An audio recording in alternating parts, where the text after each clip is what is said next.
Sabar nih, sabar. Lagi puasa.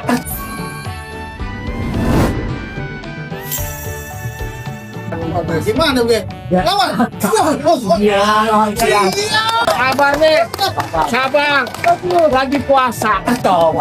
Kalau kata Babi Arif paling enak punya banyak kawan. Di saat susah banyak yang bantu. Berapa banyak abang punya jagoan? Nih jawara yang Arif yang bakal ngedobrak abang punya palang pintu. Pak Ari mau tahu jawara saya? Saya nggak tahu. Saya keluarin ini dia orang yang paling ganteng. Mana? Ini alumni sini kampusnya. Masih dia di dia. Dia. Lo joki ya? Nih. Tuh. Ini jurus ada namanya bang. Sebutin bang. Jurus tepuk nyamuk kena lalat. Oh, baik. Kalau jawara saya udah ngamuk, nenek-nenek pada ngilang. Iya. Ya Allah. Tenang bang. Buat Babe Arif, buat Kusumi, buat Pak Aris. Nih jagoannya yang bakal nguburin palang pintu yang ada di sini. Wah. Punya tanah tanamin sawi, badannya basah, abis pencangkul. Belum sempurna ngaku anak Betawi. Kalau kagak bisa ngaji, sama main pukul.